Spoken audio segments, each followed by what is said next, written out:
Brawijaya V. Senja di ujung Majapahit. Bapak, anak yang dilahirkan dalam bayang. Malam itu bulan sabit menggantung redup di atas langit Trowulan. Angin membawa bau dupa dari candi-candi, bercampur dengan suara gamelan yang samar dari istana Majapahit. Dari rahim seorang selir kerajaan, lahirlah seorang bayi laki-laki. Tangisnya melengking, menembus dinding kayu jati dan tembok bata merah keraton. Dia Kertabumi, bisik seorang pendeta yang hadir menatap wajah mungil itu. Anak ini akan membawa beban yang besar. Ia lahir ketika kejayaan Majapahit telah beranjak senja. Sejak kecil, dia Kertabumi tidak tumbuh dalam suasana yang damai. Di keraton, para selir saling berebut pengaruh, sementara para adipati di luar keraton sudah berani menantang kuasa pusat.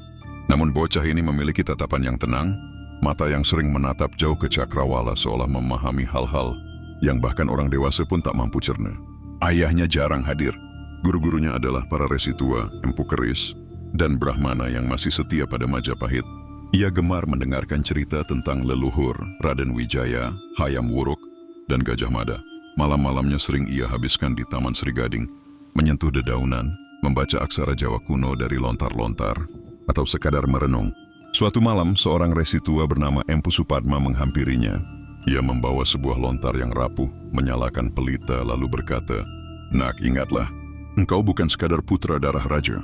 Engkau akan menjadi saksi akhir sebuah zaman. Majapahit akan meredup dan kau akan menyaksikannya. Jangan melawan arus, tetapi pahamilah. Yang hilang bukanlah cahaya, melainkan bentuknya yang berubah."